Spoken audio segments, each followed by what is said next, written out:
Good afternoon, everyone. Bienvenue.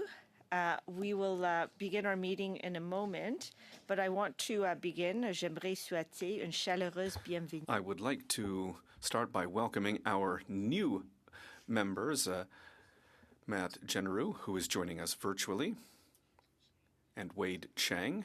Wade is replaced today by Dolly Begum and Nathalien Joseph. Welcome to the three of you. Thank you. And I also see that Mr. Simard is online. Welcome, Mr. Simard. All right. And so on that, I call this meeting to order. Welcome to meeting number 30 of the House of Commons Standing Committee on Citizenship and Immigration.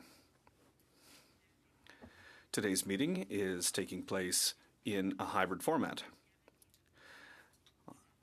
To ensure that things go smoothly, I'd like to make a few comments for the benefits of witnesses and members. Us on Zoom, please click on the microphone to activate your mic, and please mute yourself when you're not speaking. As you all know, for those that are joining us virtually, you can select the appropriate channel for interpretation, English or French or floor. And of course, for those who are in the room, you can use the earpiece that is attached and select the desired channel. For those that are speaking, as well as for the questioners, I will let everyone know when you have 1 minute left. Je vous le dirai quand il vous restera. I'll let you know when you just have 1 minute left. Before speaking, please wait for me to name you. I'd like to remind everyone to please kindly not speak over each other, as it makes it hard for our interpreters to translate and do their job. Comments are addressed to the chairs and members. Please don't forget to raise your hand if you wish to speak. The clerk and I will manage the speaking order as best as we can. Merci tous à votre collaboration. Thank you all for your collaboration. So, pursuant to Standing Order 1082 and the motion adopted by the committee on September 16, 2025, the committee is resuming its study of Canada's immigration system. I would like to now welcome our witnesses for today's meeting. Kelly Sundberg, professor from Mount Royal University. Warm welcome to you. Online, we have Mr. Joshua Eisen, who's in-house counsel of FCJ Refugee Center, a wonderful center in downtown Toronto. Welcome, Mr. Eisen. And from the United Nations High Commissioner for Refugees, we have Tracy Mulfair, representative in Canada, and Azadeh Tamjidi, Senior Legal Officer. A warm welcome to you both as well. So, up to 5 minutes will be given for the opening remarks, after which we'll proceed with rounds of questions, jusqu'à 5 minutes chacune. So again, up to 5 minutes each for your opening remarks, after which we will proceed with a round of questions. Professor Sundberg, I'm going to ask you to begin with your opening remarks for 5 minutes, and it begins right now. Thank you, Madam Chair, Vice Chairs, members of the committee. Thank you for the opportunity to appear before you today. I'm Dr. Kelly Sundberg, a criminologist and professor at Mount Royal University in Calgary. Before entering academia, I served for more than 15 years with what is today the CBSA. And from the onset, I want to be clear that I firmly believe in lawful immigration, in refugee protection, and that I take great pride in our nation's long-standing commitment to supporting those who genuinely seek refugee protection from Canada. Nevertheless, our immigration system cannot remain credible if it's not competent, enforceable, and aimed at building public trust. Over the past 2 years, our government has clearly recognized that our systems are under great strain. We've seen changes to international student permits, temporary resident volumes, visa requirements, refugee eligibility rules, and border integrity measures. Changes that echo what many practitioners have been saying for years: capacity and enforcement matter. But recognizing the problem is not the same as fixing it. Canada's immigration and refugee system remains under great pressure. We see this in refugee backlogs, limited screening, and delayed removals. Moreover, we also see this in strains being transferred to provincial and municipal governments, which are left to absorb downstream costs in housing, schooling, healthcare, policing, and social services. Most concerning is the widening gap between what federal immigration policy promises and what the system can actually deliver. Unfortunately, this gap is contributing to growing public frustration and a deeper erosion of confidence in our federal institutions. The Immigration and Refugee Board's own numbers are alarming. In fiscal year 24-25, the Refugee Protection Division finalized more than 78,700 cases while receiving approximately 170,000 asylum claim referrals. As of March 31st, 2025, more than 175,800 claims were ready to be heard, with another 105,500 claims incomplete because of pending security screening and other outstanding requirements. These numbers don't describe a timely or adequately resourced system. They describe an overwhelmed one. And when these systems are overwhelmed, everyone suffers. Genuine refugees wait too long for protection. Weak or disingenuous claims remain unresolved. Enforcement actions are delayed. Provinces and municipalities carry the burden, and public confidence erodes. To this point, I believe both sides of the current debate have part of the truth, though not the whole truth. Our government is right in speaking about sustainability, integration, and protecting Canada's humanitarian commitments. But those words only mean something if the system can competently screen, process, decide, support, and where necessary, remove people in a timely and fair manner. The opposition's critique is also valid for identifying enforcement, removals, social service pressures, and public confidence as serious issues. These are not imaginary concerns. Nevertheless, we must not treat refugees or newcomers as the problem. Frankly, the problem is not refugees or immigrants, it's system failure.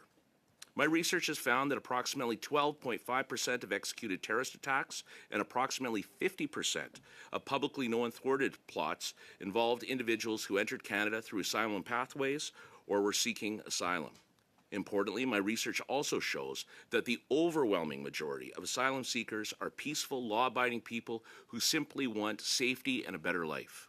Nevertheless, the data does clearly show that asylum pathways are being exploited by a small but high-consequence cohort of bad actors. This distinction matters. Weak screening does not protect refugees, it harms them. When security failures occur, public anxiety rarely stays focused on the individual offender.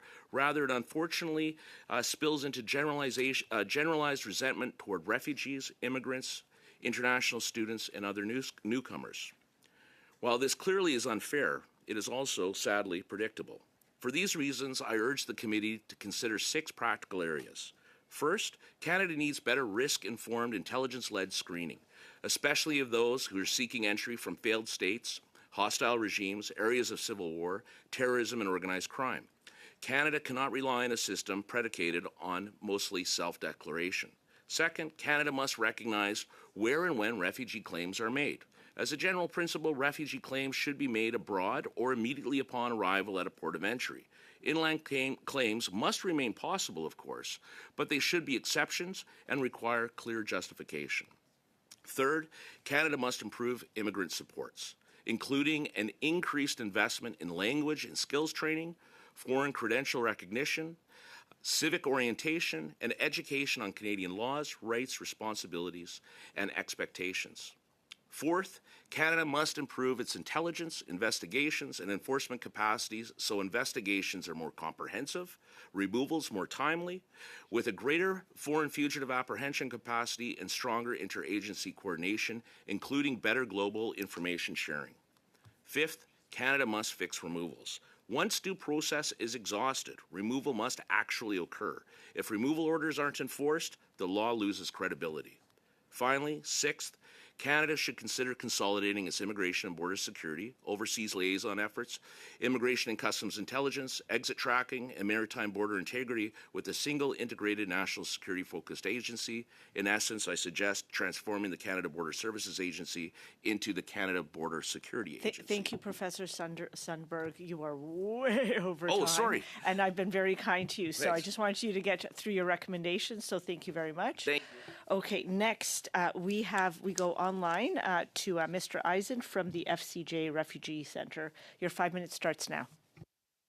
Good afternoon. My name is Joshua Eisen, and I'm in-house counsel at FCG Refugee Center in Toronto. We're a community-based organization that works with refugee claimants and other precarious migrants. Today, I'm going to focus on 2 urgent concerns. First, the need for regulatory exceptions to the new ineligibility provisions introduced by Bill C-12, and second, the extraordinary and unjustifiable delay for humanitarian and compassionate applications. which according to IRCC now stand at more than 10 years. I'll begin with Bill C-12. Under Bill C-12, individuals who wait more than a year after arriving in Canada before making a refugee claim are ineligible for a refugee hearing.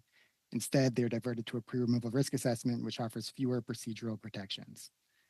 The one-year bar disproportionately harms some of the most vulnerable claimants: LGBTQ individuals, survivors of domestic violence and human trafficking, and people whose risk arises only after they've arrived in Canada due to changes in conditions in their country of origin. Importantly, these cases are not exceptional.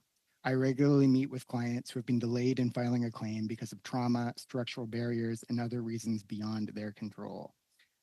Under Bill C-12, these individuals lose their right to make a refugee claim simply because more than 1 year has passed since their arrival in the country. That is not a fair or logical system. It punishes delay without examining the reasons for the delay. It ignores trauma, fear, coercion, and changing global conditions. For that reason, regulatory exceptions must be created for vulnerable groups, including LGBTQ claimants, survivors of domestic violence and human trafficking, and surplus claimants, so that these individuals can benefit from a guaranteed oral hearing before the Refugee Protection Division, along with the robust procedural protections that entails. My second point concerns IRCC's disturbingly long processing time for applications for permanent residence on humanitarian and compassionate grounds, commonly known as H&C applications. Section 25(1) of the IRPA gives decision makers discretion to grant permanent residence to individuals who do not qualify under other streams where there are sufficient humanitarian and compassionate considerations to justify relief. H&C applications are a critical safeguard. They exist to ensure that cases that would otherwise fall through the cracks still have a pathway to permanent residence. These applications are vital because they prevent some of the most complex and compelling cases from being lost in what can otherwise be a rigid and bureaucratic system. The best way to understand the importance of H&Cs is through actual cases. One of my clients was born in the United States while his mother was in transit to Canada from Haiti. He arrived in Canada as an infant, and his mother made a refugee claim. Her claim was accepted, but his was refused because he held U.S. citizenship.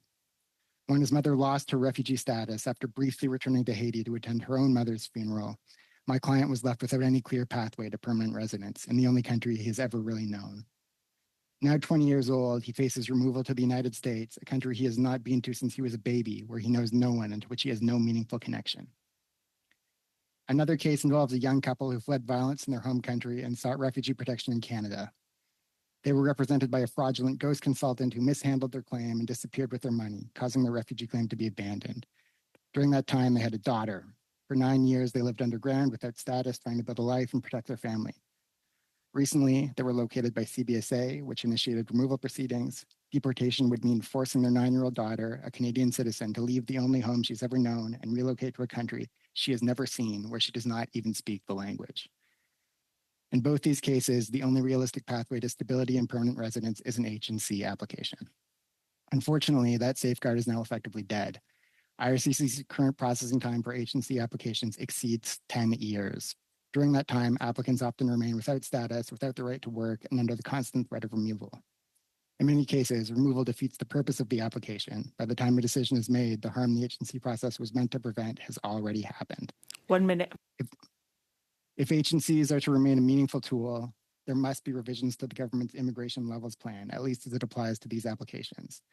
Under the current plan, more than 50,000 H&C applicants are competing for 1,100 spaces this year. The number of applicants will only continue to rise, while the number of spaces is actually set to decrease in the coming years. H&C applications cannot function as a meaningful safeguard if applicants are expected to spend a decade in limbo before receiving a decision. If we are serious about fairness, compassion, and the integrity of our immigration system, this must change. Otherwise, H&Cs are little more than window dressing, allowing Canada to maintain the illusion that there is an exceptional pathway for hardship cases, when in reality, that pathway has been blocked. Thanks for your time. Merci, Monsieur. Thank you. Thank you very much, Mr. Eisen. We will now hear from the United Nations High Commissioner for Refugees in Canada. You have 5 minutes, and it starts now. Madam Chair and members of the committee, thank you for the opportunity to appear today on this study of Canada's immigration system. Today, I'm going to focus my comments on 2 areas: asylum and asylum systems. It's noteworthy that I am speaking in a year when we mark the 75th anniversary of the 1951 Refugee Convention. In the aftermath of World War II, The Convention was a landmark commitment by states to ensure that people fleeing persecution would never again be left without protection. Marking this anniversary is not simply an occasion for reflection. It's also an occasion for states to reaffirm their promise to uphold its principles at a time of increasing forced displacement due to war, conflict, and persecution. At its heart, the Refugee Convention affirms a simple but powerful idea: that those forced to flee have the right to seek asylum, and that protecting them is a shared responsibility. In today's world, defined by conflict and fragmentation, this commitment is being tested. As of mid-2025, 117.3 million people were forcibly displaced worldwide, 8.4 million of which were asylum seekers. Behind every statistic is an individual forced to flee in order to survive, carrying with them the hope for safety and dignity. It's important to note that asylum has never been an act of generosity. Rather, it's an expression of courage.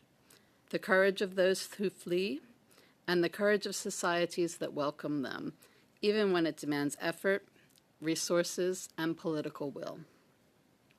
Today, the global asylum system is under strain. Responsibility for hosting refugees continues to fall disproportionately on countries closest to the conflict.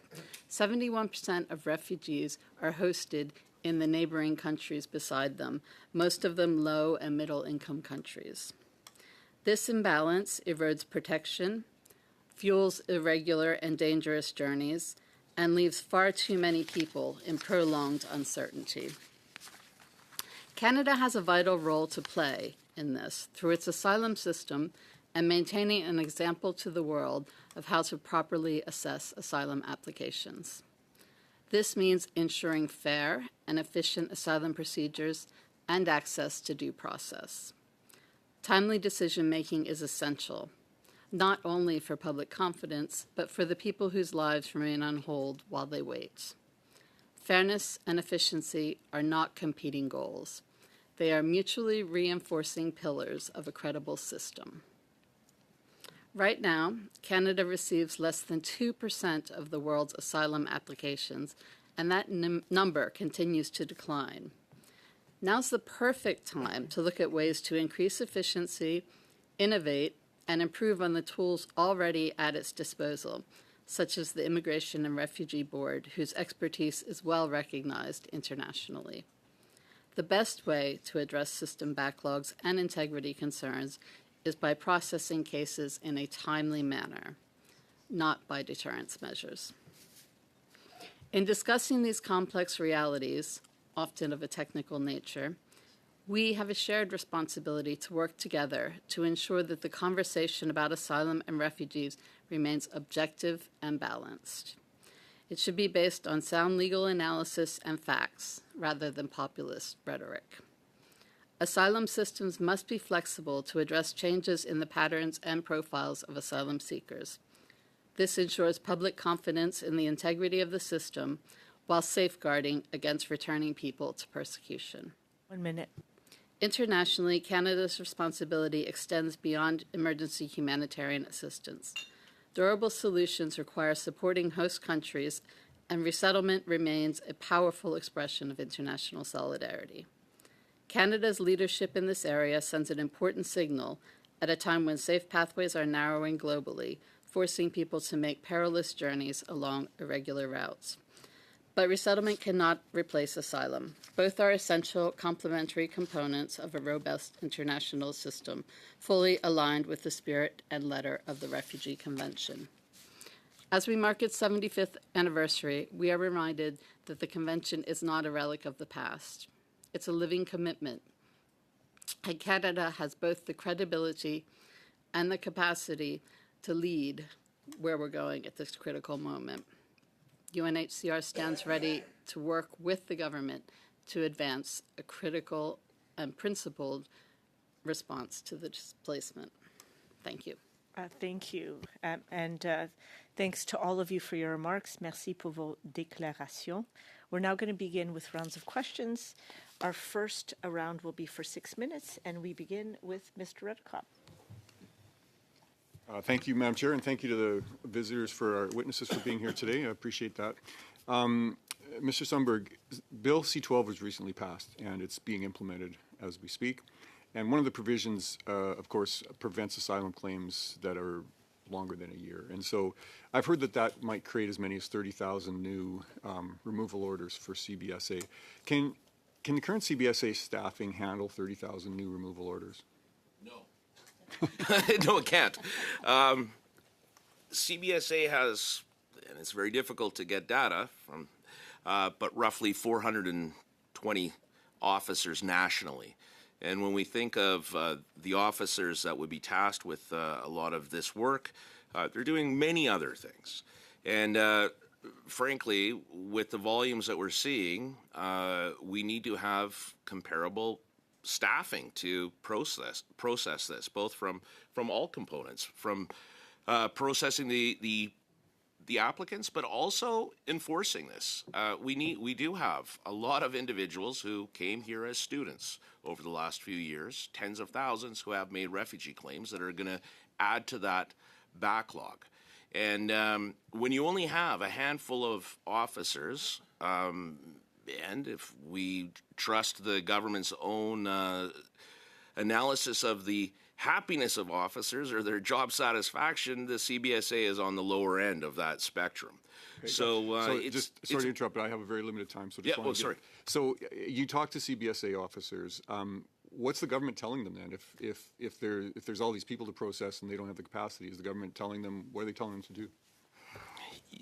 You know, I do speak with the union and with officers, and the question they have is, why are we not seeing, if we have this cancellation of a lot of the status, why are we not seeing them going to PRA, the pre-removal risk assessment process?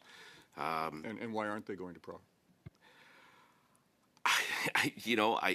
Resourcing, So you brought up the pre-removal assessment order, or the PRA. It's one of the ways that an asylum claimant can delay the removal from Canada. Do PRAs effectively bar CBSA from removing someone? Yes. In speaking, in addition to CBSA officers, I do speak, of course, I'm coming to this from a criminological perspective. I do speak with members of the, with various police departments across the country who often are becoming more and more frustrated with the fact that when they do apprehend somebody for an alleged breach of the law, that the refugee claim is then used as a means of delaying both the criminal process and the removal. It is a system that is definitely not efficient and effective, but one that is also very disjointed. And this is unfair to everybody, but it's coming from a part of the country where this is a increasing growing concern. Right. So when someone gets a removal order and they know that they can do a PRA, they don't have to though, right? They can self-deport. Does that happen very often? Self-deportation is increasing. The allowed to leave. Right. Is it a large percentage of people? Small? What's your guess? And it would be a guess because again, the data is very difficult to get nailed down. The delay is so incredible for these that we do see some that are leaving on their, depends really if they're in custody or not also. But the PRA has become a bottleneck in the system, and the H&C actually, as the other witness had mentioned, that these are the time delay is just. Yeah. You spoke about the integration of different departments. We have IRCC, we have CBSA, we have the IRB, we have, and then we have local law enforcement, everything else. When IRCC has information about the admissibility or fraud concerns, is that information consistently and quickly shared with CBSA? No.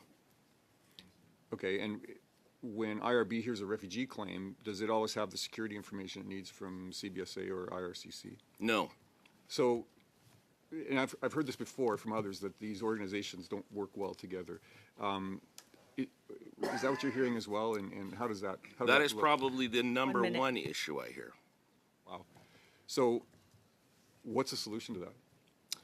I believe that we, as I said in my opening remarks, I do believe that we, and I was one of the people that worked in this city when we, after 9/11, we do need. I believe we need to coordinate so that the Canada Border Services Agency is the agency that's responsible for the security of this program and the integrity of it. That is not to say that I believe in the policing or the militarization of our immigration programs, but I do believe that to have a valid program, we need to have security to that.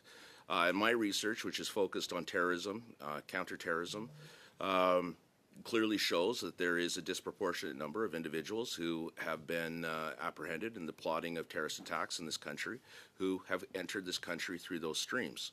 I attribute that to lack of screening, lack of commitment to security, and in my 15 years, during my time as an officer with what is the CBSA, I have arrested and removed people who have done heinous crimes. And the amount of time. Thank you, Professor Sundberg. We're way over time. Yeah. Thank you, Mr. Redekop. Next, we have 6 minutes for Mr. Fragiscatos. Mr. Fragiscatos. Thank you, Chair. Thank you to the witnesses for being here today. Professor Sundberg, I'll begin with you. I might actually just stay with you. There's a second round, but I wanted to ask you first, sir. A number of interesting points came up. First, your research on refugee claimants. You said that your research, if I understood you correctly, you said that the research indicates that the vast majority of refugee claimants are here on legitimate grounds. Absolutely. Okay. Do you have numbers to that effect? Sorry. It's well into the 90s percentage. Okay. Yes, it's this. And to clarify, I don't research. I research terrorism, and national security issues. That's my area of research. It just happens that when I look at the cases of those who engage in these in terrorist acts or attempted terrorist acts, I do look at their backgrounds and how did they come here or to our Five Eye partners. And when we do have a system, and when I do speak with groups, the group that is probably one of the loudest and most concerned are newcomers to our country, often who are exploited by other newcomers who are exploiting them for gain. I mean, the RCMP has indicated that we have 4,000 different organized crime groups that work in this country, and we start looking at how we've seen the various groups come into our country, remain in this country, and then exploit other newcomers. That's where I'm getting at, is that you have to have a system where we're protecting immigrants, and that requires enforcement. And when you only have 420 officers that are specifically tasked to this at a national level, it's window dressing. Thank you for that. You left us with a few recommendations. One, if I understood you correctly, was on the administrative side in terms of the public service. You're calling for CBSA to come together with IRCC. Can you just go over that again? So I mean, when we think of the different agencies, and I'm speaking on the enforcement side of the programs, when we have the RCMP, you have CSIS, you have CBSA, the discoordination between these. We have the RCMP that's tasked with doing border security in some of our provinces. We see the provincial governments that have implemented their own border patrols, that sort of thing. The disconnect between and even within the federal government, with the RCMP, CBSA, we're just not seeing the working together and the coordination and the moving forward. So I suggest we follow what the Australians have done, have one agency that's responsible for the integrity and enforcement of the program, staff it so that it's able to actually do its job. And of course, we have to have the immigration department that's driving this. But you need to have an enforcement component that is effective. And we're a huge country, and having the number of agencies that have a little bit of responsibility here and there, by having it in one, then it's it's just going to be more efficient, effective, and at the end of the day, we'll see that others who are engaged can do other jobs, such as the RCMP looking at federal policing matters. So it's really an efficiency issue, and the Australians, there's been very good success in Australia in their approach, and I think that we should probably follow that. Okay, so you talk about enforcement. What you're really talking about are deportations when it's determined that an individual should no longer be here. In Australia, they have an agency that's responsible for this specific The Border Force. objective, yeah? I actually believe that the best thing we could do as a nation is put our focus abroad so that we engage in so that we're actively engaged in helping. We have a proud peacekeeping tradition. We have very limited foreign intelligence, unfortunately, among the Five Eyes. When I do meet with members of that, and I go to we're referred to as the lazy eye out of the Five Eyes in Australia, New Zealand, Canada, the United Kingdom, the United States. We do not have the staffing abroad, the intelligence capacity to address these issues, to identify the risks. And I don't mean to cut you off, sir, but my time is Yeah, limited. no. Talk more about the Australian example, though. So this agency, and we can look it up, of course, but Yeah. it's recent, I take it. And what is this agency specifically tasked with? They are, in essence, the immigration, customs, border services. They work hand in hand with the Australian Foreign Intelligence Services, ASIO, and in essence, they take and they 1 minute. Oh, sorry. They're working with the administrative components for their country, for Australia, but their focus is ensuring, and it's very much preventative, looking abroad. So they have officers that are abroad. It's a good model, and it's more preventative focused as opposed to reactive. I think it's a very good model. Now, I'm not saying that all the aspects of the Australian system are great, but they do have some components that I think are great. I mean, like anything. I think there's a great deal of utility in looking to G7 partners, Five Eyes allies, to see what they're doing and not copying, to use that term, but there's a context here that's unique to our country, but we can certainly learn from examples. So thank you very much for sharing that. Yeah, thank you. Thank you, Mr. Fredriscatos. Thank you, Professor Sundberg. Maintenant, on a 6 minutes pour... And now we have 6 minutes for Mr. Simard. Mr. Simard, the floor is yours. You can start. Thank you very much, Madam Chair. Before I start, I'll just make sure that the interpretation is working for our witnesses and that they can hear my voice well. Yes? Good? Okay, thank you. All right, so quickly, Mr. Eisen, I found very interesting in your opening statement the reference that you made to some specific cases. And I would say that all members can certainly provide you with a large number of concrete cases. I think we all have them. I have a family in Saguenay-Lac-Saint-Jean from Salvador who were asylum seekers who spent 5 years before they got an answer, and the answer at the end was a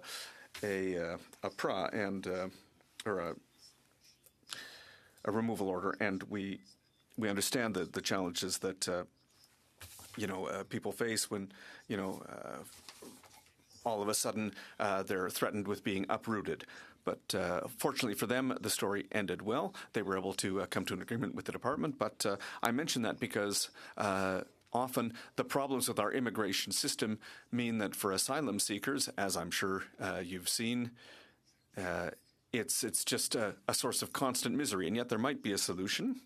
And I'd like to ask you about a specific element which might be a better way to organize our asylum seekers. And if you look at the numbers, Quebec has had a disproportionate number of asylum seekers. In 2023, it was 45% of all asylum seekers in Canada, 30% in 2025.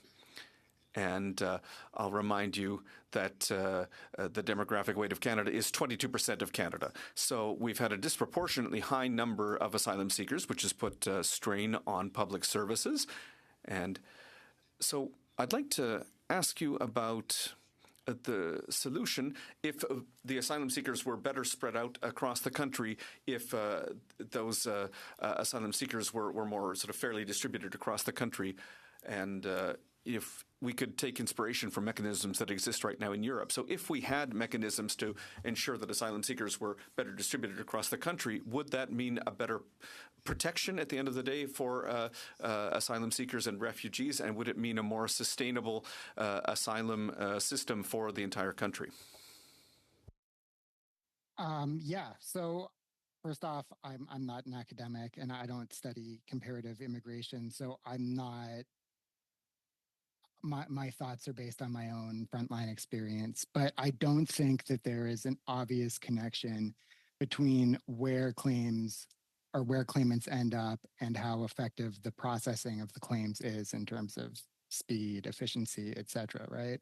I think that that could be relevant in terms of integration and potential economic concerns, but those don't have a direct bearing on the process of assessing claims, right? There are 3 divisions of the Refugee Protection Division. They're the Eastern Office, the Central Office, and the Western Office. I'm not exactly sure how many claims go to each office, but I assume and believe that they're resourced based on how many claimants there are in each region. And I think at the end of the day, people gravitate towards large cities where they see more economic opportunity, where there are other members of their diaspora community that they feel, a connection to or will allow them to feel more at home. And it's very complicated to sort of centrally direct where people are going to end up. So I just see some issues with that. No, je comprends. I understand. If I were to go a bit further down this road, or why I'm raising this is because there are, community organizations like yourself, you're directly in contact with asylum seekers. And the reality in Moose Jaw isn't the same, for example, as the reality in Quebec or in the maritime provinces. So the public services aren't the same. The public services don't have the same integration capacity or the same ability to welcome newcomers. So I imagine that if there were a better distribution, then maybe some of those pressures that we see on our public services and on community organizations, which are able to help with integration and welcoming asylum seekers, that it might be more efficient. I'm not sure if that's something that you've seen within your organization. And now, I don't want to blame anyone in particular, but we know that services aren't uniform across the country. There are 30 seconds left. Yeah, so I can say that I support clients from all across Canada, and that it's certainly the case that people move to other provinces outside of Ontario and to smaller communities in Ontario for economic reasons, and that it is certainly harder for them to access various kinds of services, including finding legal representation. So that is kind of an ongoing issue, and there is definitely something to what you're saying there. Merci, Mr. Eisen. Si on avait un mécanisme. No, merci. If we had sorry, Mr. Simard, we've a point of order, Madam Chair. Since the beginning, when you speak, I don't hear anything from the interpretation. Oh, I'm sorry. Can you hear me now? I can't hear you right now. Oh no, that's a problem. So I could speak maybe throughout the whole meeting if you like.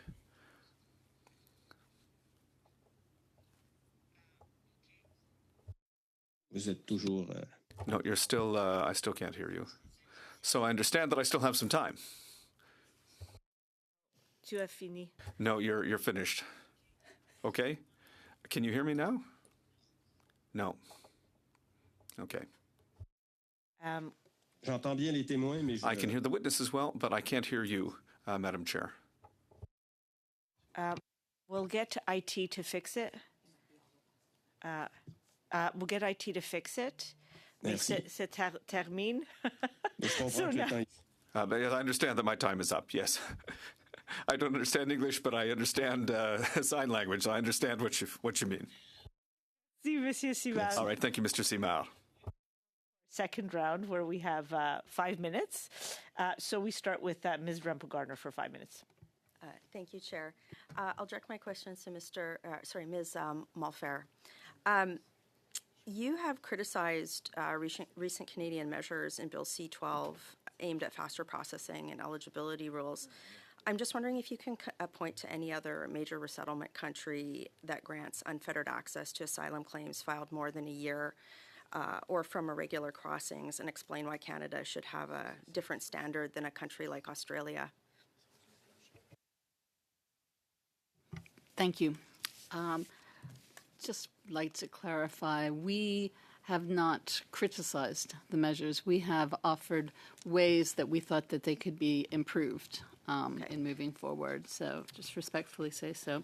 Okay. And in that... Yeah, I just have very little time. Yep, okay. So the other question that I wanted to ask is, your organization has been very vocal about, the need for your organization wanting Canada to take more refugees on. I'm wondering why the UNHCR has been far less vocal about asking wealthy non-Western states like the Gulf Cooperation Council countries that host virtually zero refugees under the 1951 Convention. I know they're not part of it, but why haven't you advocated for more refugees from them, given their significant resources?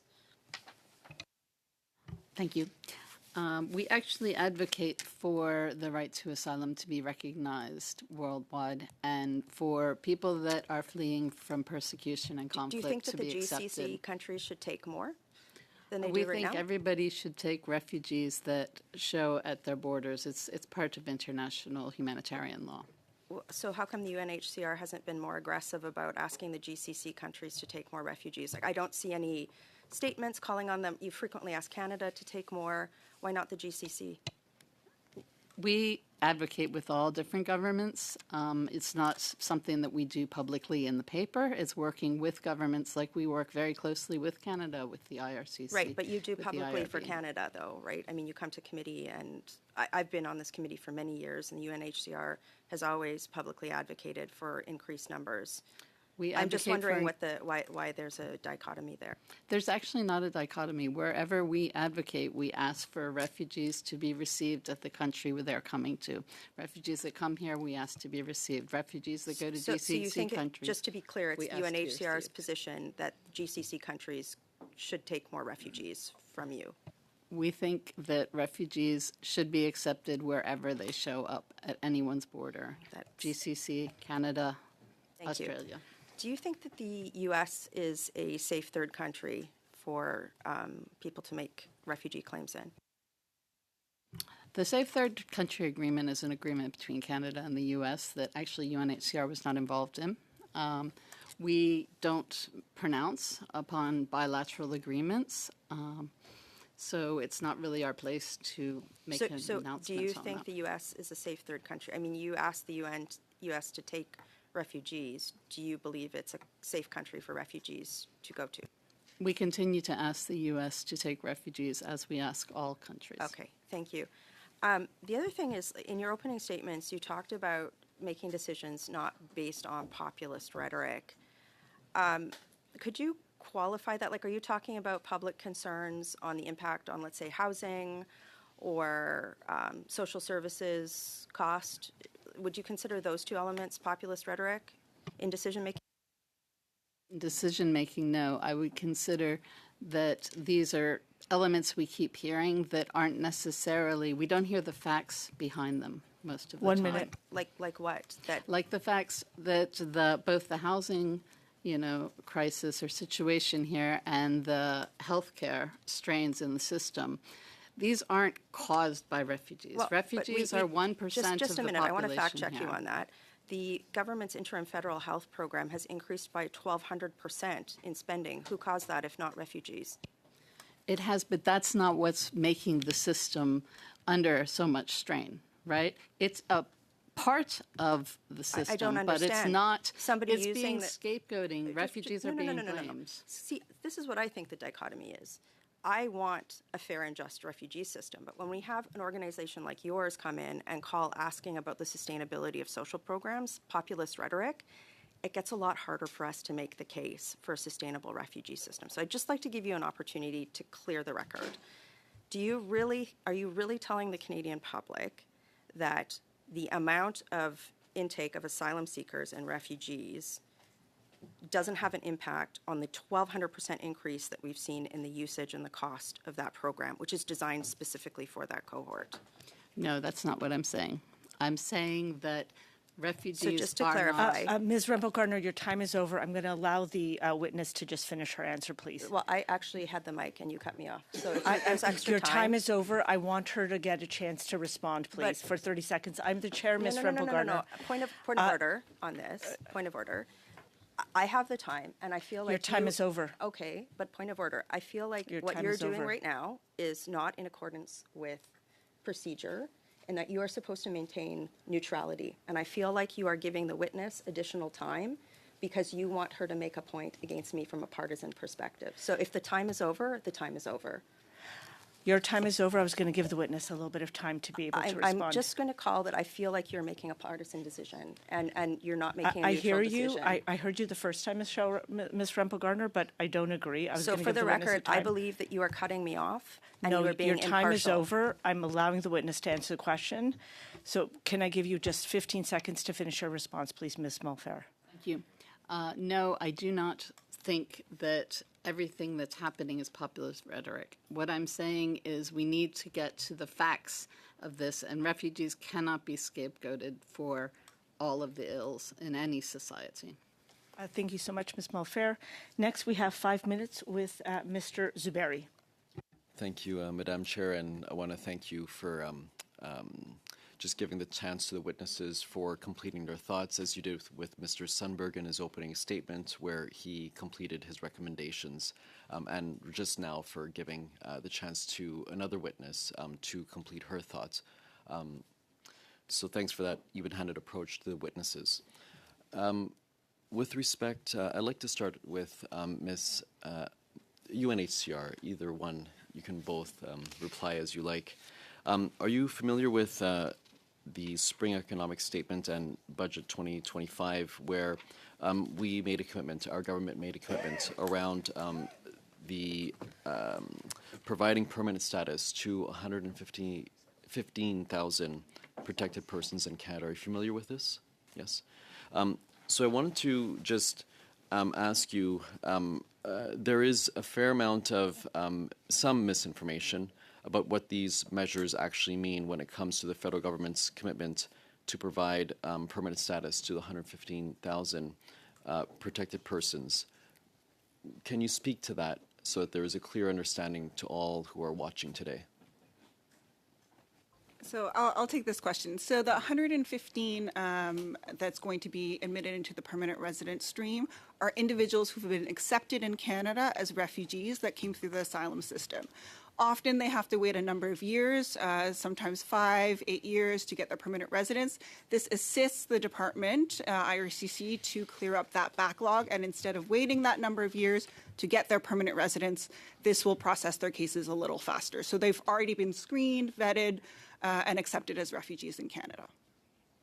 Right now, is it the case that the partners of these protected persons aren't able to join their partner in Canada until they receive permanent residency? Is that currently the case? So that would also assist in terms of family reunification. So once they obtain their permanent residency, they also ensure that they could apply for their family members to join them. So hoping that once this backlog is cleared up a little bit, then they could assist. It could assist them in bringing their family members to Canada. And to be clear, we're talking about protected people, which includes their spouses, their immediate family, their household.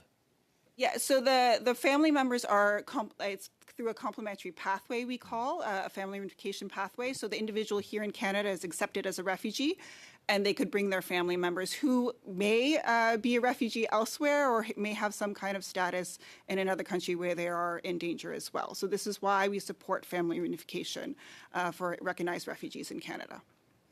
And currently the lack of reunification extends for a long time. Do you have knowledge of how long that extends for? On average, it could take anywhere between 4 to 8 years for family reunification to be complete. It could take a little longer with different levels plans that are now being implemented in Canada. That also impacts an individual's ability to integrate. Often waiting for your family members to join you could be a little bit of a drain on an individual's ability to move on with their life with their family members. This is why we support family reunification. I've seen the same thing you're speaking to in my own constituency office, where you have somebody who is a protected person here in Canada, gone through all the vetting, and they're separated from their families for an extended period of time. It does create a lot of stress on the household. I wanted to just ask Mr. Eisen, in the minute and a half that's left, in terms of how do you see this policy we just discussed with respect to 115,000 protected persons being given permanent status? How do you see that ameliorating the lives of those people in question? If you can speak to that, please.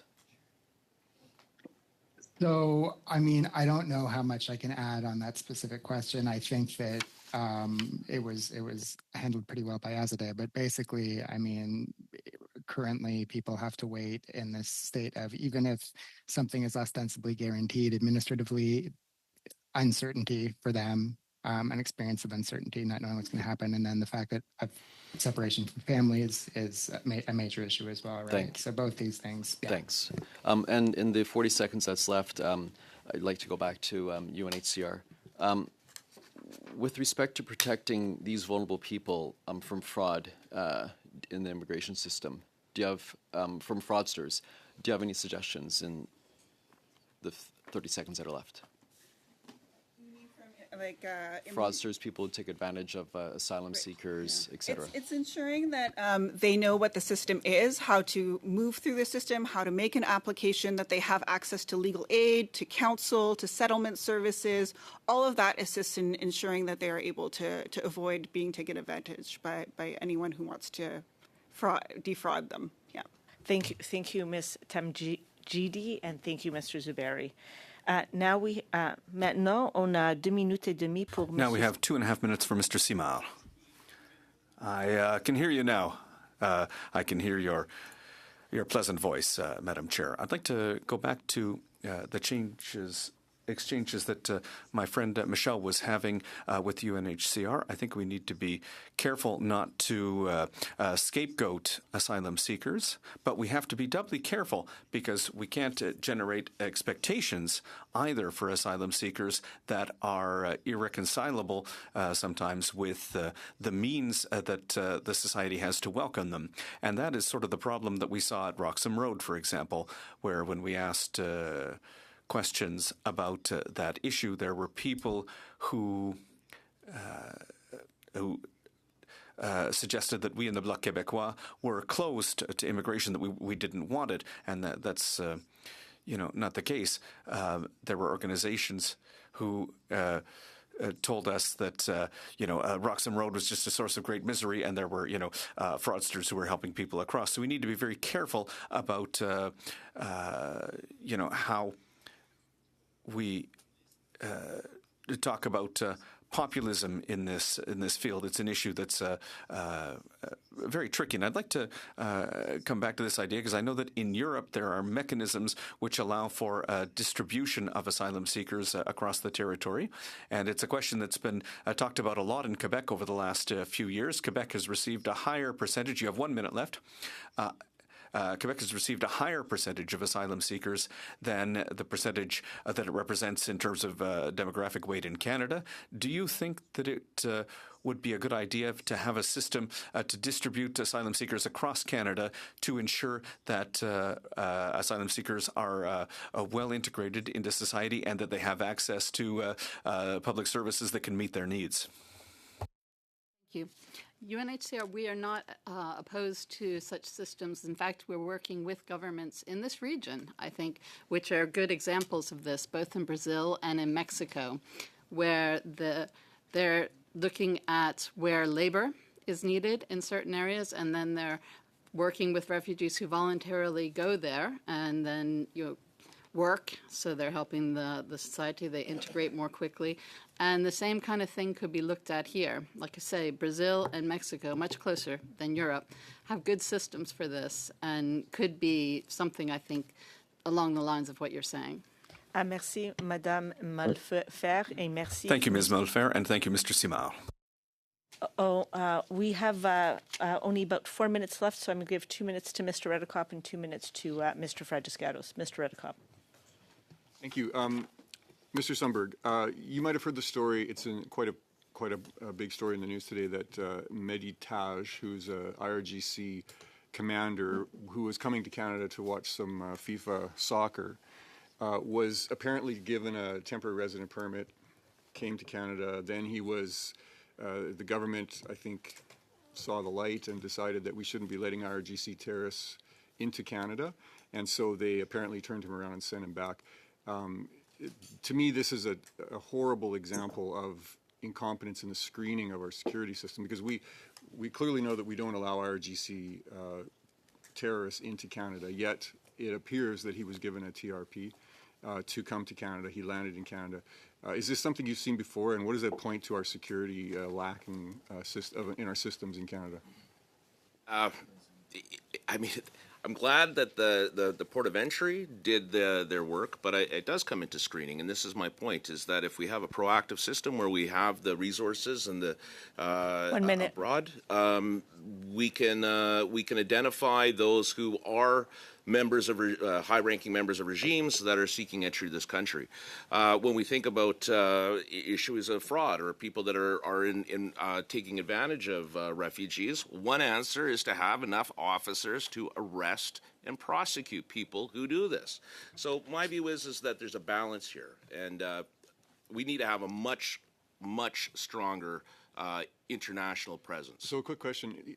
It seems like he was given a temporary resident permit, which, as I understand it, it's kind of the backup. If you fail the main system and if you're detected and declined, you can always go to that one and they'll let you in. Is that a common thing you've seen? Yes. So that's not a one-time thing. It's the TRP is kind of the back door into the system if you fail the screening that we do. The TRP is used. Yes, the TRP system is, or the process is, that is used. I mean, yes. Thank you, Professor Sundberg, and thank you, Mr. Redekop. Next, we have 2 minutes for Mr. Fragiscatos. I think it is important to put things in context. First of all, the individual in question that has been mentioned by our colleague is no longer in the country. He is on the way back to Iran, where he belongs. As far as CBSA and keeping the country safe, our government is investing, as we know, to ensure that exactly that happens. Further 1,000 individuals being hired, and that process has begun. I could turn partisan here and talk about previous cuts under a previous prime minister, under a previous conservative government, but that doesn't get us anywhere. To Professor Sundberg, I only have these 2 minutes, and you were kind enough to engage in questions in the first round. So I'll turn to Ms. Malfer. Thank you very much again for being here. We have tremendous respect for the UNHCR and what it contributes.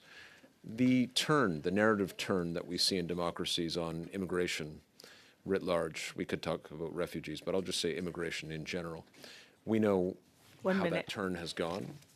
What advice do you have to parliamentarians, not just to members on the governing side, but parliamentarians in general, on what we can do to be constructive when we talk about immigration? In 45 seconds.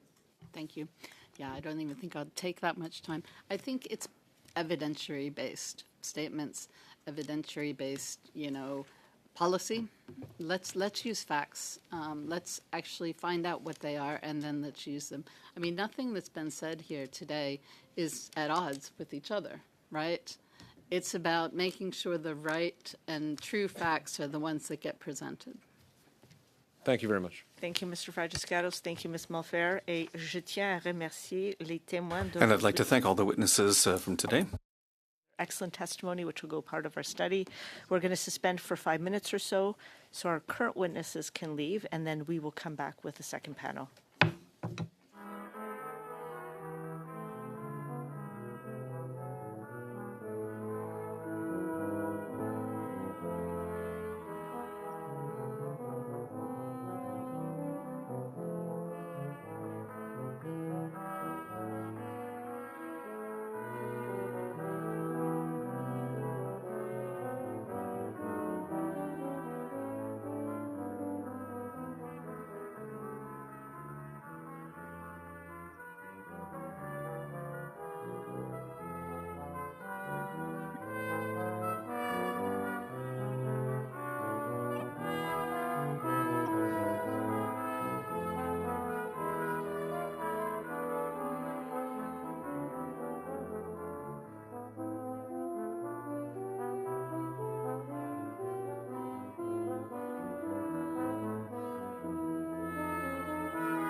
De retour. So we are back. Welcome back.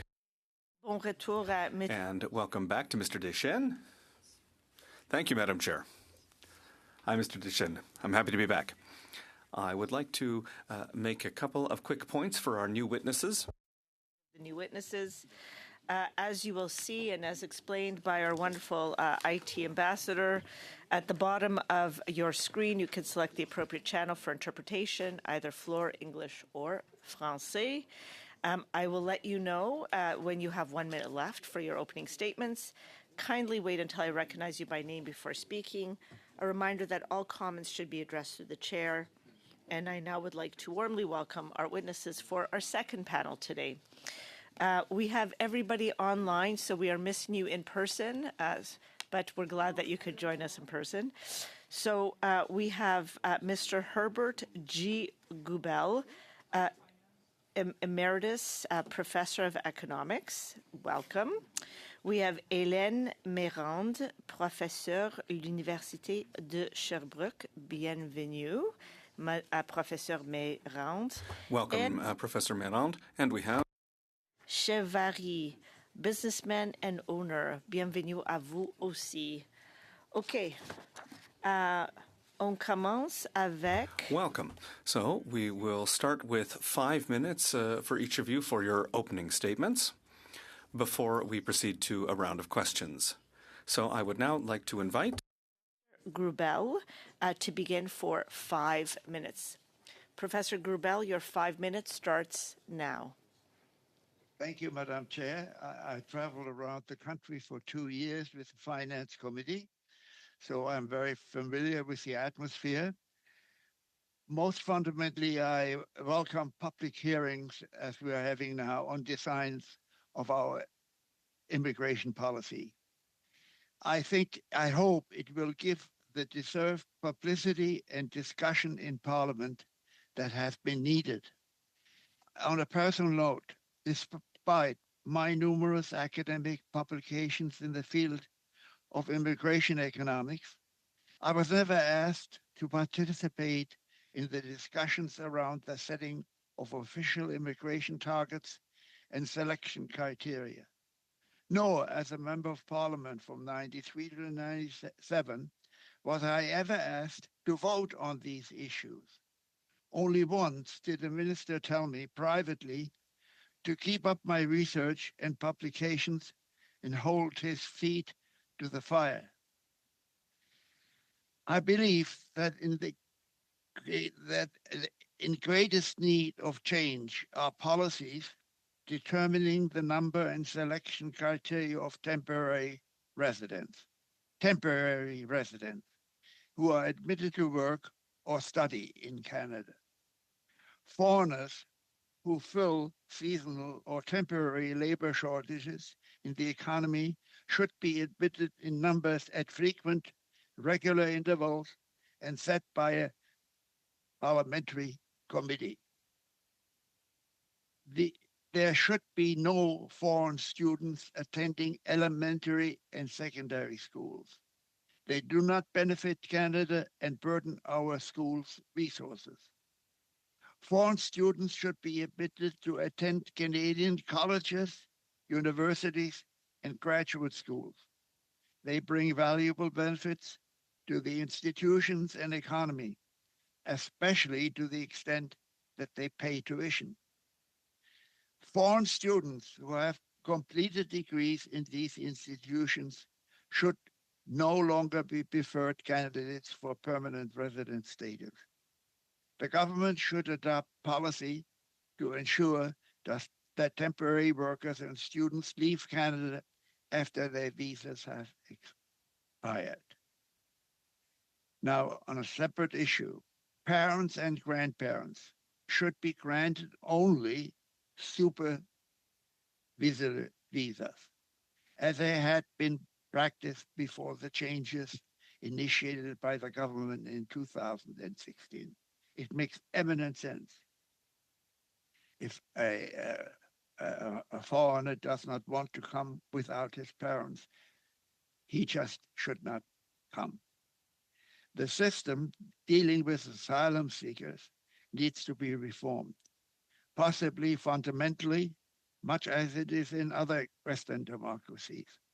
Such reforms may include the development of ways in which the backlog of applications for refugees status is reduced. I'm fully aware that this is one of the most difficult problems our foreign policy faces. And there are no easy solutions. There are trade-offs that involve fundamental human values, the suffering of immigrants, but also the suffering of Canadians who find their housing, their access to medical 1 minute care. left, Professor Grubel. Pardon me? 1 minute left. Fine. Thank you, madam. I'm done. Thank you, Professor. You are. Thank you. I appreciate that. Okay, c'est à vous, Professeur. It's now over to you, Professor Meyrand. You have 5 minutes. Good afternoon, everyone. Thank you for taking the time to listen to me today, and thank you for the work that you're doing on this committee. In my research as a law professor over the last 10 years, I've been able to look at how certain rules, which were adopted to preserve the integrity of the Canadian immigration system and to make it more efficient, have in reality had the opposite effect to these objectives, as well as negatively affecting the protection of migrants' rights in Canada. The aim of my presentation today is to convince you that introducing more rules, simply to send a strong political message that we're doing something to tackle abuses of the immigration system, often fails to have the desired effect, and that we need to consider these impacts more holistically to ensure that new rules do not place even greater pressure on other sectors, in other words, shifting the problem, and contribute to the insecurity of both migrants and Canadian communities.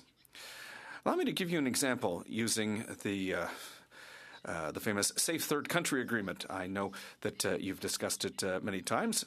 I could give you some other examples as well during the question period, if you would like. Firstly, I would like to emphasize that I agree with a number of issues that have been raised by other speakers regarding human rights violations against migrants returned to the United States under the Safe Third Country Agreement. And the situation has been particularly worrying since January 2025. The government should address this as a matter of priority and suspend the application of the agreement. But I know this is a controversial subject for some members of the committee. But what I'd like you to retain as a message is that on top of those issues linked to human rights for migrants, there's also an impact on the efficiency of the system and the feeling that communities living on the border have with regard to their security. And that's particularly important given the linked to the committee's consultation, rather. Since the agreement was extended to the entire land border and Roxham Road was closed, and we've heard that previously, migrants have turned to other routes to enter Canada. So on paper, the statistics available on the Immigration and Refugee Board of Canada's website regarding irregular entries have decreased. But in reality, clandestine entries, that is, people who do not present themselves to the RCMP, as was the case with Roxham Road, have increased, a fact that's been documented by the RCMP and reported on by several media outlets. I've started a research project with a PhD student documenting how the Safe Third Country Agreement and increased border security are having significant humanitarian and security impacts on the community, the border community of the Coaticook RCM in the Estrie region. Our preliminary data indicates that there's been an increase in illegal crossings in the region, and maybe you've seen this in the media, and there was even a person who was found dead in the woods. That was reported in March, but the person died last year. That was never the case before. And so this situation is putting pressure on local resources, and it's also creating a sense of fear among the local population. Canada's unilateral removal of the 14-day period to locate migrants through BC-12, and I know you've heard about this at committee, will only exacerbate this phenomenon. So this is a glaring example of an attempt to reduce pressure on the asylum system and protect the integrity of the system, which in reality adds pressure in an asymmetrical way.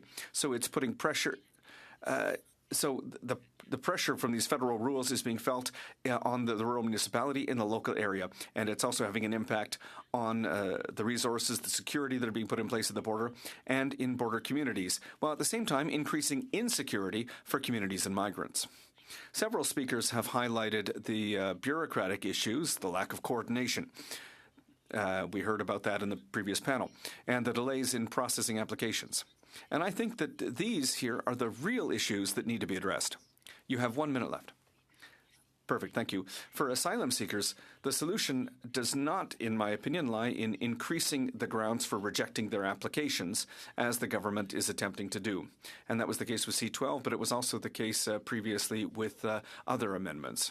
So in my opinion, and in that of several other stakeholders, it lies in reducing application processing times and creating alternative migration pathways. So thank you very much, and I'll be happy to answer your questions. Thank you very much, Professor Méran. And now it's over to Mr. Chevalier. You have 5 minutes. Hello, thank you. Patrick Chevalier from the Magdalen Islands.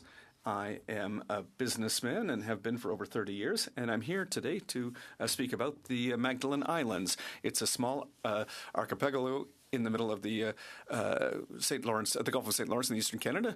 Beautiful islands. It should be on your bucket list for travel. And we hope to see you here.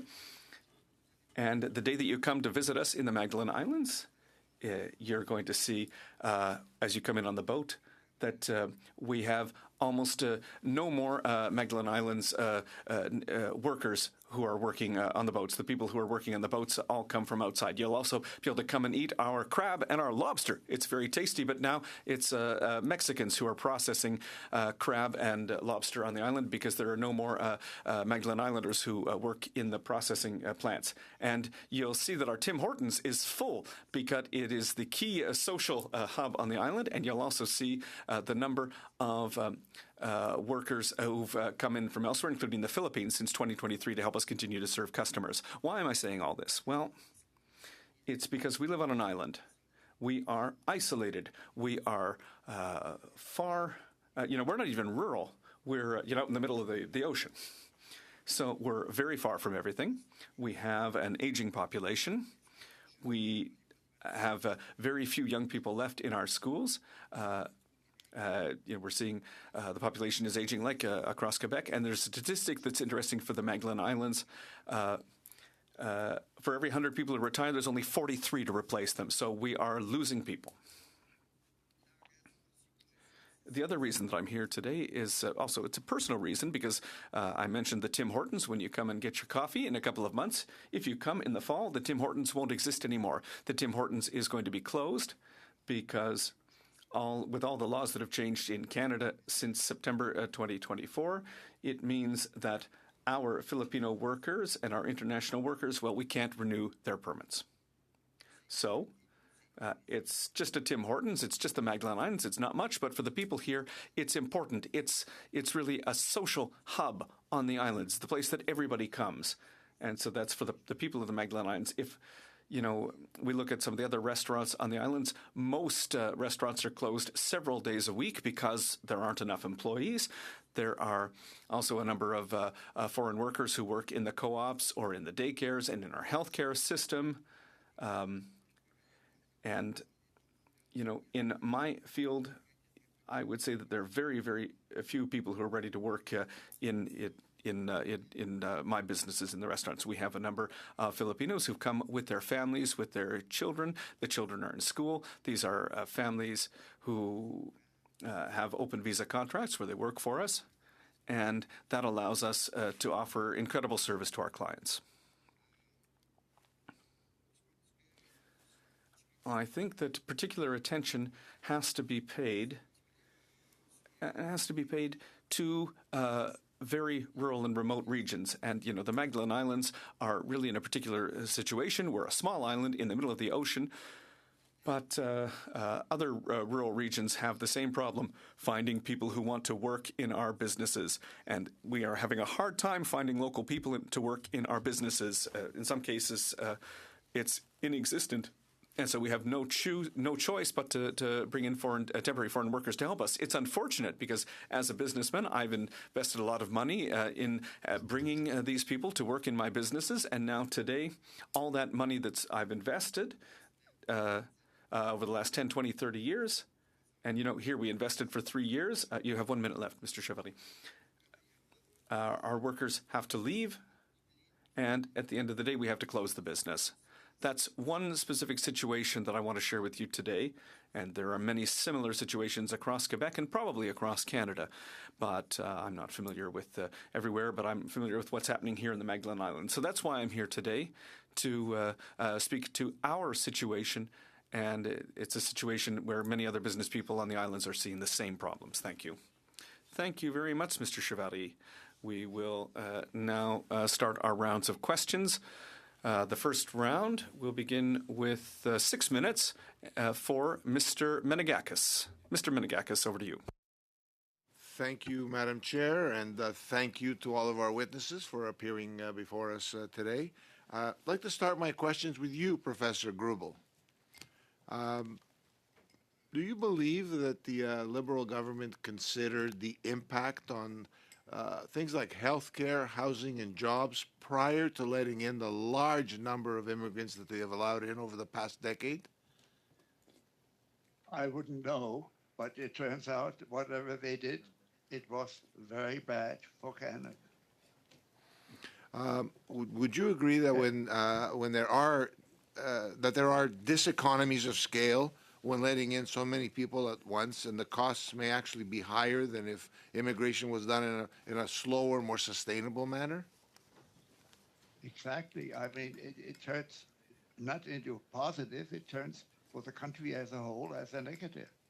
I have great sympathy for gentlemen like we heard from the island that there is a labor shortage, but if we bring in too much of anything, suddenly you will have adjustment problems. And it was more than adjustment problems. It was killing our economy. Well, that you make a very valid point there, sir. Do you think it has an impact on the ability of newcomers that are coming to Canada to be able to have successful outcomes when there's so many of them coming? And of course, it creates a problem with finding jobs and finding a residence to live and getting health care and so forth. Do you think it's an environment that is conducive for them to be able to succeed in Canada as newcomers to our country? Well, I'm not in contact with immigrants, but I read a lot about what is going on in the economy, and I hear that the recent immigrants are a strong lobby for reducing the rate of immigrant. That's right. Because they are the ones at the front who feel this problem, as well as our own less skilled young people whose jobs are being taken. Do you think that the government should be in the business of providing accommodations, housing for example, asylum seekers and refugees and newcomers coming?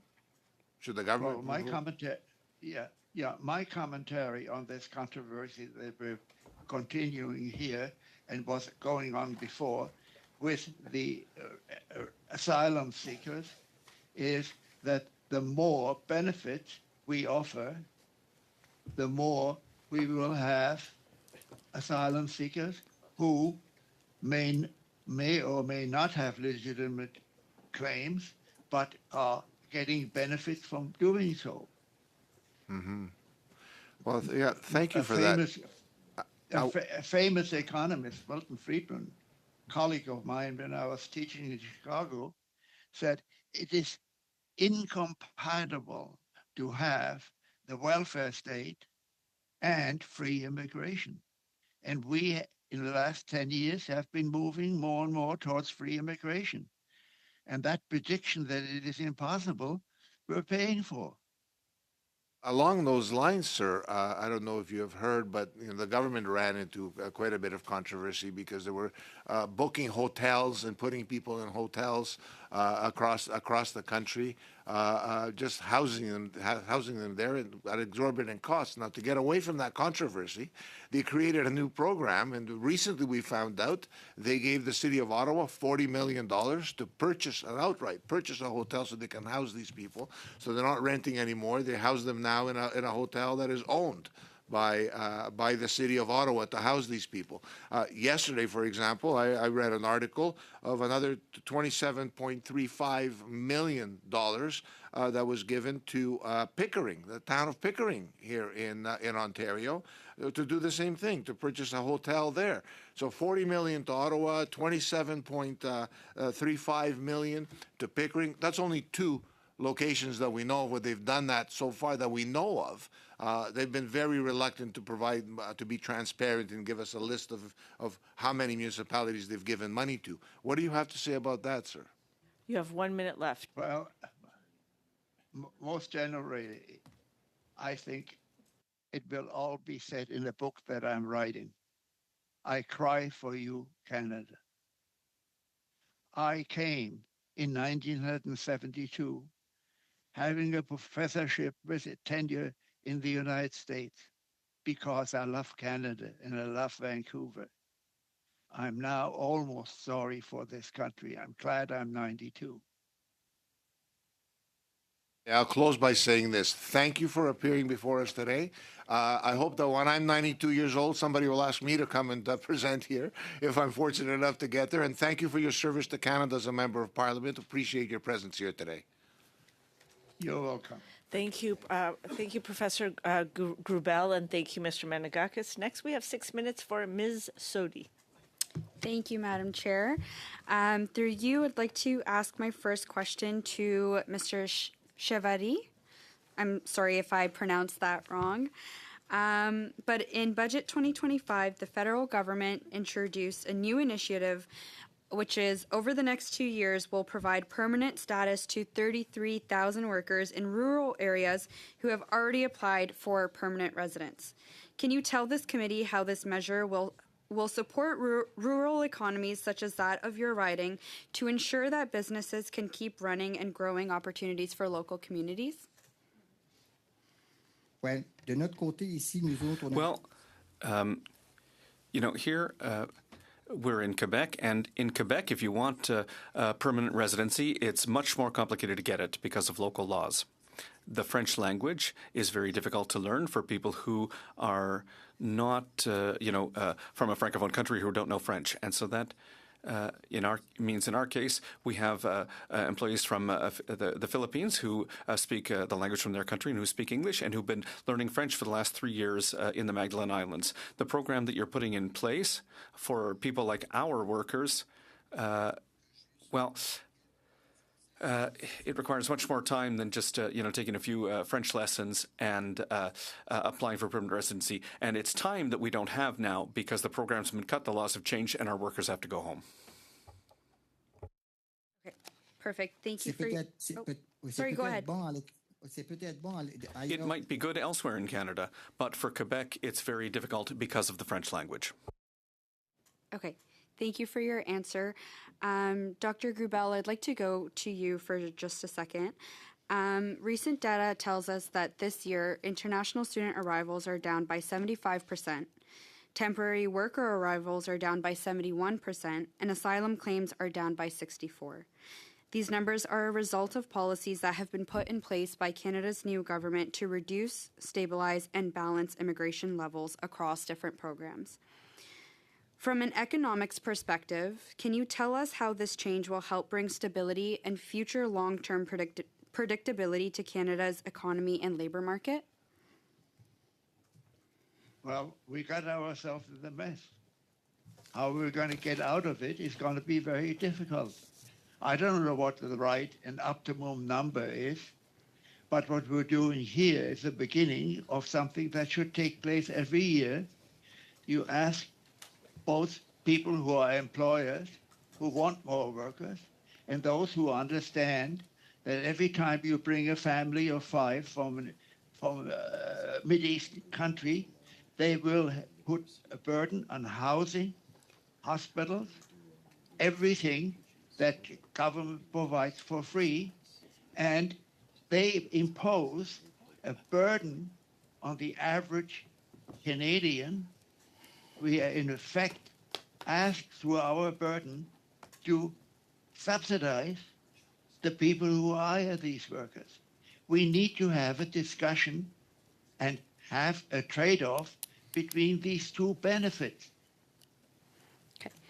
Professor Grubel, you've also argued that Canada's housing affordability crisis is directly linked to immigration and that housing was stable at lower immigration levels. I know you mentioned a little bit about it in your previous answer, but now that we have reduced the numbers and we've done the consultations, do you believe that this is a step in the right direction for housing markets? Of course. How could it not be? It will be very difficult to adjust. Once we're in the mud, it's very hard to get out. You won't come overnight. And let me tell you, people who are politicians who are promising that they would change the affordability crisis are either lying or ignorant. You look at the level of prices in Canada for the last 50 years. There never has been a decrease in the price level because the Bank of Canada aims for increasing prices every 2% every year. And the same thing will be, houses are unlikely to fall significantly. The only solution is more housing being built. Perfect. Thank you for your answer. 1 minute. Professor Mayrand, recently the federal government announced a new temporary public policy to facilitate short-term work permits to temporary workers already working in Quebec while they await permanent residence. Can you explain to this committee how the immigration system in Quebec differs from that in the rest of Canada? And what recommendations do you have for Quebec's system and how it can be improved in collaboration with the Government of Canada? I think those types of temporary working permits could help to actually make sure that refugees or refugee claimants have an opportunity to work while they are in awaiting for the decision. I believe, however, that the problem is mainly of the delays. So in terms of other and people who intervene in this committee, the delays are so long, so they need to work because the delays are really, really long while they await for their decision. This is the case in Quebec, and this is the case in the rest of Canada. So I think it's to allow temporary permits. It's a good way as a temporary measures, but I think the core of the problems are the delays. Merci, Professeur Mayrand. Thank you, Professor Mayrand. We're way over time. Maintenant, on a 6 minutes pour... Now we have 6 minutes for Mr. Deschênes. Over to you.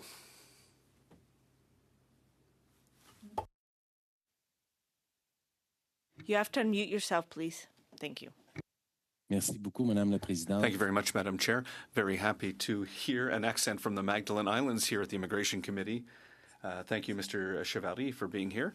Since we're talking about what's been happening with workers and temporary foreign workers, yesterday we learned in the economic update that the number of temporary foreign workers in Canada was reduced by 71% from the beginning of 2024 to today. And at the Bloc Québécois, we have always supported a tightening of temporary immigration, but it can't be done any which way, and it has to take into account regional needs. And here, the Liberal government has made a couple of announcements in March 13th, for example, by saying that in rural areas, they would allow all temporary foreign workers to renew their permits for 1 year.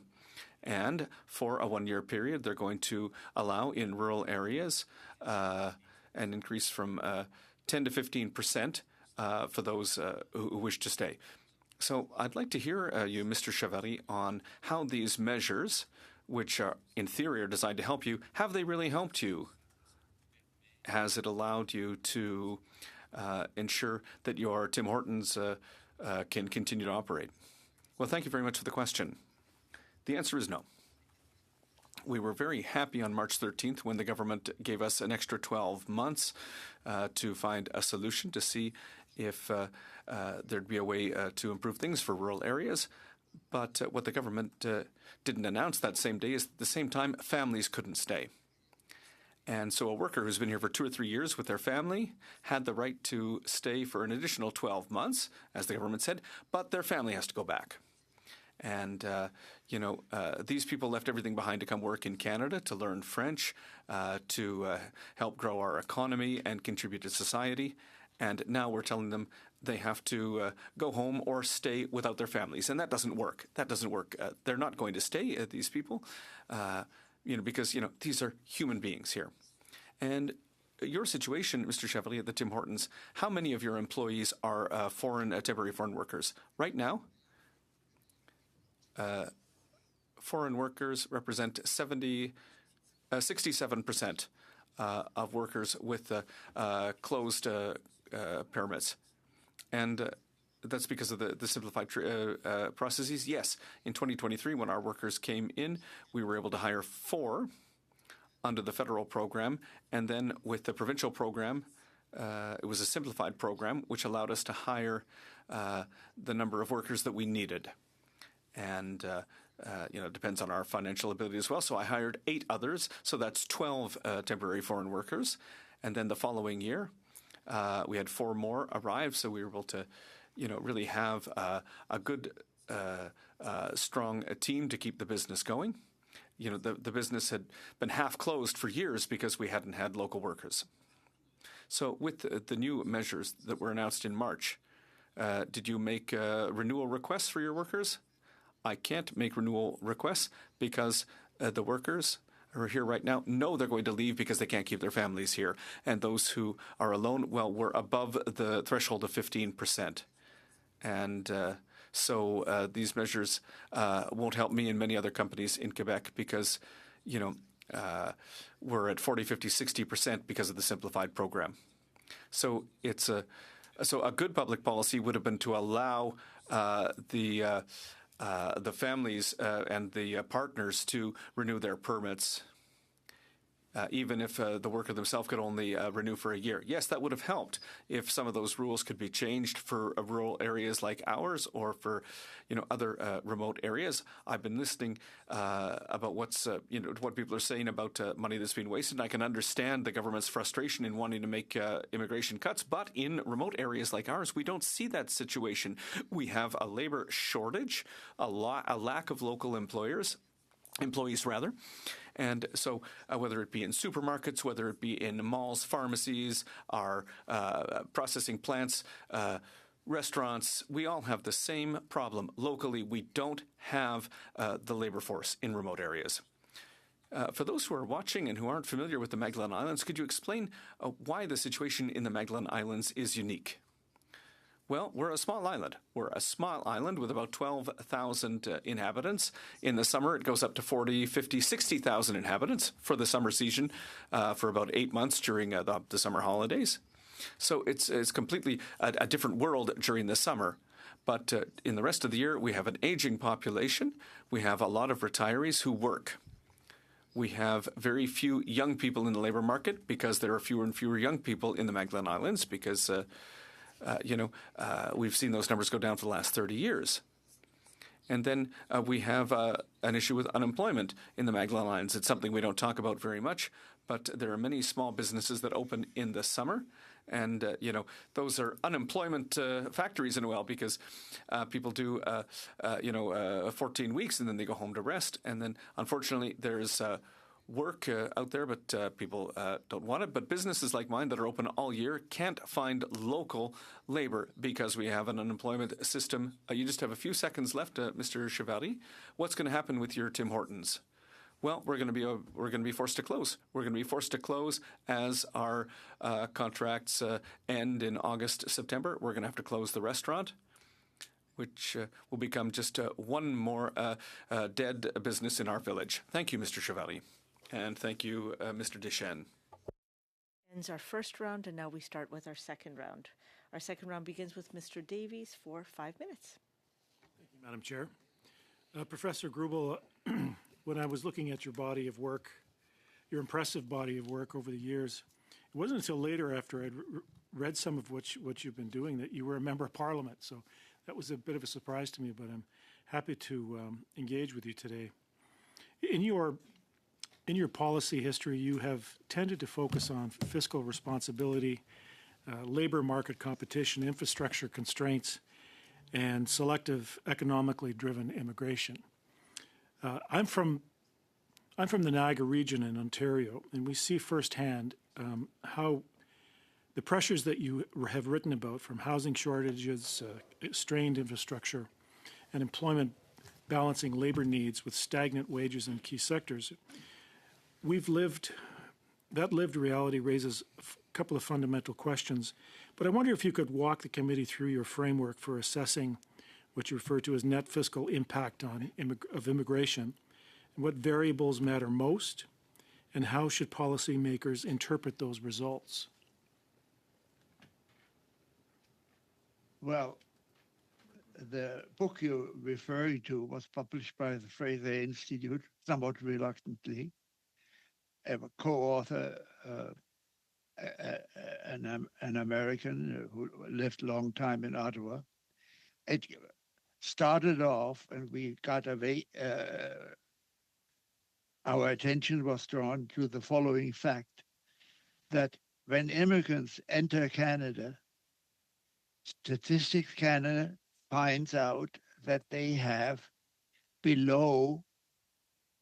income that is below Canadian workers of the same age and education. And this low income persists for the next 20 years, and it never goes completely away. I don't know whether it's discrimination, whatever it is, that's a fact. And it was getting, when we were writing our book, worse every 5 years. Statistics Canada showed that it's gotten worse. At the same time, as they settle in Canada, they're entitled to all the government benefits that we offer. And as a result of this, we have progressive income taxation, so that these immigrants with the low incomes are getting all the benefits which are not tied to income, while the taxes they pay are considerably lower because their incomes are lower. And we calculated that this was in the 80s, several $1 billion worth of costs that immigrants impose on the rest of Canada that is never mentioned. And even then it was disregarded. We were being hated for pointing out these kinds of things. People go, oh, this is wrong, this is wrong. The numbers are there. Nobody refuted them. But of course, the public media didn't like the idea, because the mood in Canada at the time was still, immigrants cannot do any wrong. We need more and more and more. The question is, do we all want to subsidize the small businessmen in the world? That's an issue that we ought to discuss. At the time that I was active in writing, these issues were never discussed. We ought to have people from both sides. Let me say. So, Professor, I have limited time, so I wonder if... Yes, okay. So, I expected you to interrupt me, otherwise I can't keep going for the next hour. Professor, critics say your approach may underweight long-term and second-generation benefits. How do you respond to that, and how should governments balance short-term fiscal impacts with long-term economic gains? Well, that is another question that we have to look at. 1 minute. Elon Musk is not typical. We have a lot of in the longer run. In the longer run, we're all dead, Keynes said. So I don't know. In your view, how should Canada determine the right level of immigration each year? What economic indicators or capacity constraints should guide in those decisions? Have a group of people like this here, listen to those small businessmen, farmers, even the big companies, the big manufacturing, love cheap labor, cheap imported labor. We listen to that and listen to guys like me who say that if you always have cheap labor available, society has no incentives to adopt labor-saving devices. Thank you, Professor Grubel, and thank you, Mr. Davies. That is time. Next, maintenant, on a 2 minutes et demie pour Monsieur. Now we have 2.5 minutes for Mr. Deschênes, please. Mr. Deschênes. Thank you very much, Madam Chair. A question for Madame Méran. Referring to asylum seekers, in the economic update, the government said that the number of asylum seekers has dropped by 64% from the beginning of 2024 to the beginning of 2026. You've mentioned clandestine entries, which appear to have gone up. That's something that we're hearing on the ground when we meet with groups that are working with communities. What's your vision? Do you think that the 64% is really as described? Is that really the case? Well, the research that we're doing right now in Coaticook shows that, no, there are data that are not being counted. So people go and hide. So, you know, for example, if you look back at Roxham Road, there were people coming in at one specific place, but people crossed the border and then reported to the RCMP and then made their asylum claim. So what we're seeing now is since 2023, we're seeing that numbers are going down, and numbers are going to continue going down because all of the restrictions that we're putting in place that make it harder for people to make an asylum claim in Canada means that there are people who are choosing other means. It also encourages criminality. So people who are going to profit from this situation to bring people across the border. And we're seeing, you know, still preliminary data, but we're documenting what's happening on the ground and how this is being put into action. So in the Coaticook area, it's a border region where there had never been this kind of situation before. So, you know, they're starting to see clothes, backpacks that are being left.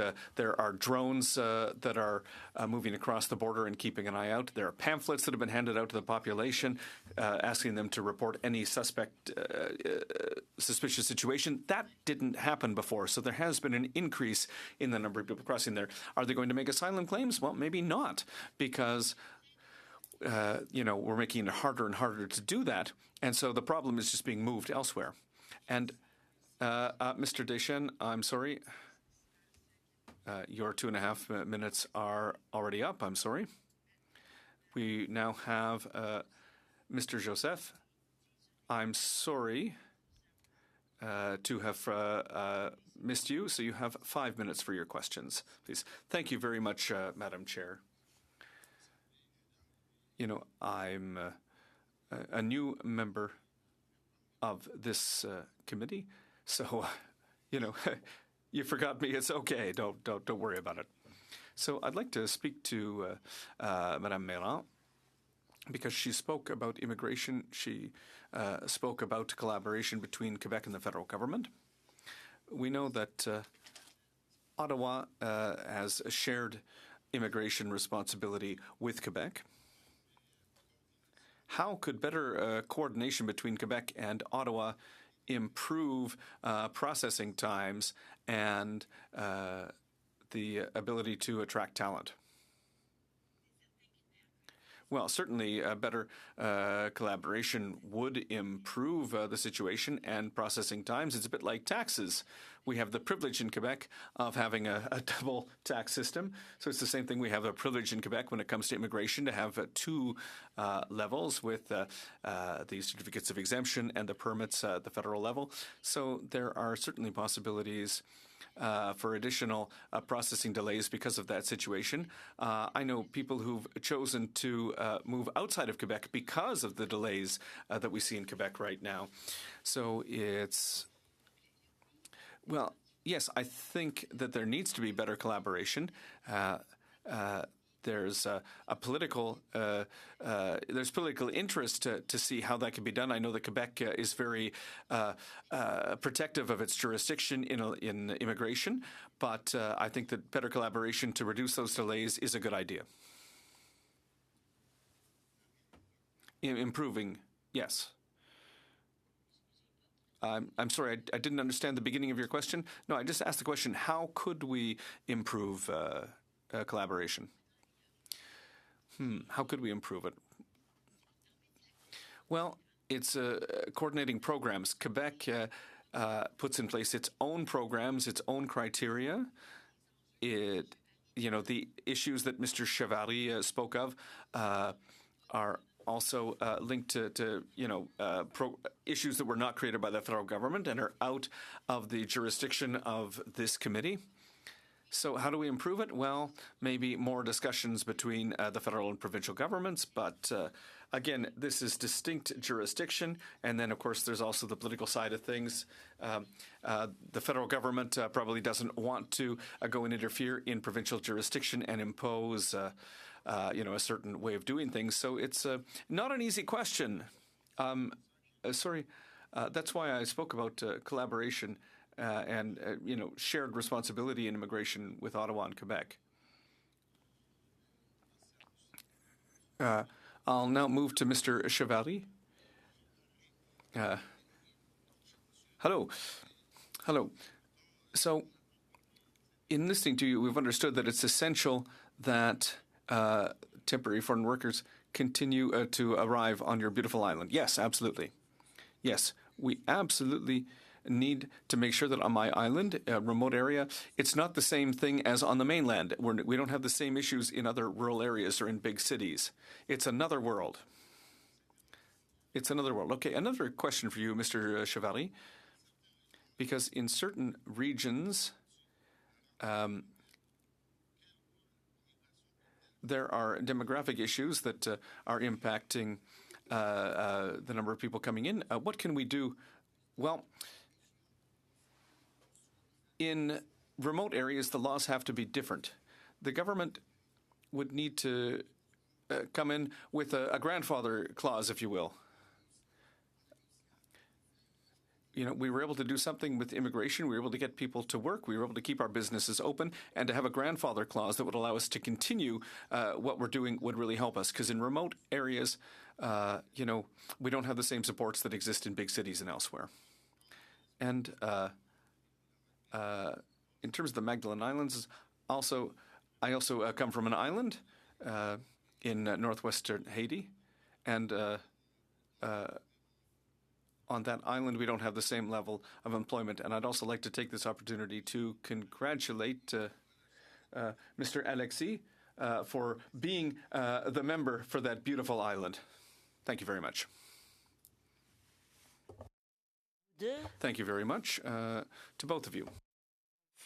2 minutes left. We have 1 minute left for Mr. Ho and 1 minute for Ms. Sodi. Mr. Ho. Thank you, Madam Chair. Professor Grubel, Canada's productivity has been weakening over the last Liberal decade. Investment is fleeing the country like we've never seen before, and this is taken out of the Liberal costly credit card budget from 2025. So my question is, can radically increasing immigration levels at rates like the Liberals have done in the past few years compensate for poor productivity, weak business investment, and low capital formation? Quite to the contrary. It reduces per capita income unless they increase productivity, and we don't have the productivity. And the productivity is, when California reduced the inflow of Mexican agricultural worker into the valley, everybody said it will kill California. Well, it didn't. Instead of tomatoes being picked by hand, they developed machines to pick the tomatoes. And the tomatoes didn't taste as good as the ones that they had before. So what did they do?